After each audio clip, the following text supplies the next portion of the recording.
ഈശോ മിശിഹായ്ക്ക് സ്തുതിയായിരിക്കട്ടെ. പ്രിയമുള്ളവരെ, കുടുംബങ്ങളിൽ സമാധാനമുണ്ടാകാനായി നമ്മൾ ചെയ്യേണ്ട 2 കാര്യങ്ങളാണ് ഇന്നത്തെ വീഡിയോയിലൂടെ ഞാൻ പറയുന്നത്. കുടുംബങ്ങളിൽ സമാധാനമില്ലെങ്കിൽ സമൂഹത്തിൽ സമാധാനം ഉണ്ടാകുമോ? സമൂഹത്തിൽ സമാധാനമില്ലെങ്കിൽ രാജ്യത്ത് സമാധാനമുണ്ടാവില്ല. രാജ്യങ്ങൾ തമ്മിൽ സമാധാനമില്ലെങ്കിൽ ലോകത്ത് സമാധാനം പുലരുകയില്ല. അതുകൊണ്ട് കുടുംബങ്ങളിൽ സമാധാനം നിറയാൻ നമുക്ക് ചെയ്യാൻ കഴിയുന്ന എളുപ്പമായ ഒരു മാർഗമെന്ന് പറയുന്നത് ജപമാല ചൊല്ലി പ്രാർത്ഥിക്കുക എന്നതാണ്.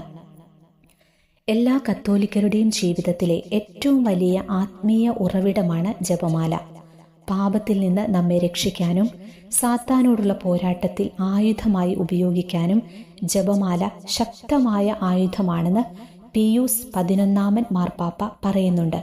നിങ്ങളുടെ ഹൃദയത്തിൽ സമാധാനം ഉണ്ടാവണമോ? നിങ്ങളുടെ കുടുംബങ്ങളിൽ സമാധാനം ഉണ്ടാവണമോ? രാജ്യത്ത് സമാധാനം ഉണ്ടാവണമോ? എല്ലാ വൈകുന്നേരങ്ങളിലും ജപമാല ചൊല്ലി പ്രാർത്ഥിക്കുക. ഒരു ദിവസം പോലും ജപമാല ചൊല്ലാതെ കടന്നു പോകരുത്. പാപ്പ പറഞ്ഞതാണ് കേട്ടോ ഈ വാക്കുകൾ.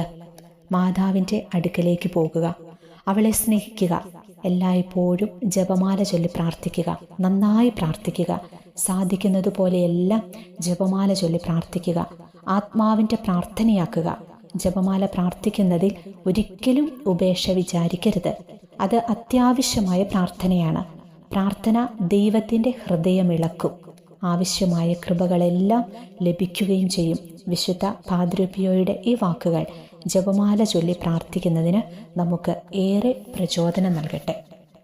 നിരന്തരമായ ജപമാല പ്രാർത്ഥനയിലൂടെ തൻ്റെ ജീവിത പങ്കാളിയെ മാനസാന്തരപ്പെടുത്തിയെടുത്ത ഒരമ്മയെ എനിക്കറിയാം.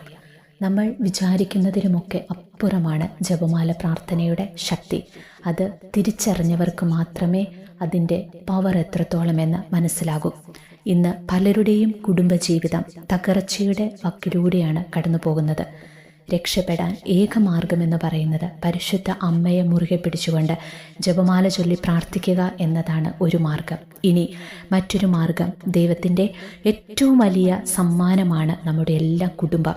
ദൈവം ഏറ്റവും കൂടുതൽ സ്വപ്നം കാണുന്നതും കുടുംബത്തെക്കുറിച്ചാണ്. അനുയോജ്യരെന്ന് ദൈവത്തിന് തോന്നുന്ന 2 വ്യക്തികളെയാണ് അവിടുന്ന് വിവാഹത്തിലൂടെ ഒരുമിച്ച് ചേർക്കുന്നത്, അല്ലേ? പക്ഷേ മനുഷ്യ സഹജമായ ബലഹീനതകൾ കൊണ്ട് കുടുംബജീവിതം ചിലപ്പോഴെങ്കിലും കൈവിട്ടു പോകാം. പ്രശ്നങ്ങളും പ്രതിസന്ധികളും ഉടലെടുക്കാം. എന്തുകൊണ്ടാണ് ഇങ്ങനെ സംഭവിക്കുന്നത്? സാത്താൻ കുടുംബങ്ങളെ തകർക്കാൻ ശ്രമിക്കുന്നതിൻ്റെ ഭാഗമാണത്. സാത്താനെ കുടുംബങ്ങളിൽ നിന്നും വ്യക്തി ജീവിതങ്ങളിൽ നിന്നും അകറ്റാനുള്ള ഏറ്റവും ഫലപ്രദമായ 2ാമത്തെ മാർഗം എന്ന് പറയുന്നത് വചനത്തിൽ ആശ്രയിക്കുക എന്നതാണ്. 1ാമത്തേത് ജപമാല ചൊല്ലി പ്രാർത്ഥിക്കുക. സാത്താൻ ഏറ്റവും അധികം ഭയപ്പെടുന്നത് പരിശുദ്ധ അമ്മയാണ്. അമ്മയോട് ചേർന്ന് നമ്മൾ ജപമാല ചൊല്ലി പ്രാർത്ഥിക്കുമ്പോൾ നമ്മുടെ കുടുംബങ്ങളിൽ സമാധാനം നിറയും. മറ്റൊരു മാർഗമാണ് വചനത്തിൽ ആശ്രയിക്കുക. ദൈവവചനം വായിക്കുക എന്നത്. വചനത്തിൽ വിശ്വസിച്ചും വിശ്വാസമെന്ന പരിച ധരിച്ചും സാത്താനെ നേരിടുക. അതുവഴി കുടുംബങ്ങളെ തകർച്ചയിൽ നിന്ന് രക്ഷപ്പെടുത്താനായിട്ട് കഴിയും.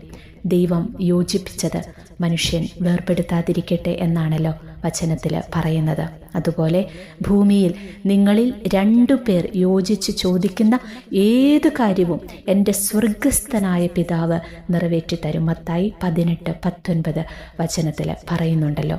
അതുകൊണ്ട് കുടുംബങ്ങളെ തകർച്ചയിൽ നിന്ന് രക്ഷിക്കാൻ ദമ്പതികൾ വചനം ധ്യാനിക്കുക, വായിക്കുക, വചനമനുസരിച്ച് ജീവിക്കുക. നമ്മുടെ ജീവിതത്തിൽ എല്ലാ ദിവസവും നമ്മൾ മുടങ്ങാതെ ചെയ്യേണ്ട 2 കാര്യങ്ങളാണ്. 1, ജപമാല പ്രാർത്ഥന മുടക്കം കൂടാതെ നടത്തുക.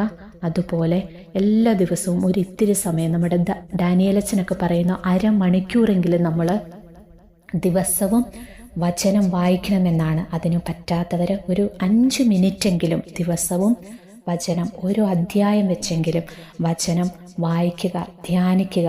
ആ വചനം നമ്മുടെ കുടുംബത്തിലെ മാംസം ധരിക്കാൻ, വചനം നിറയാനായിട്ട് പ്രാർത്ഥിക്കുക. കുടുംബജീവിതം രക്ഷപ്പെടാനായിട്ട് ഇതുമാത്രമാണ് ഏകമാർഗം. ഈശോ നിങ്ങളെ അനുഗ്രഹിക്കട്ടെ.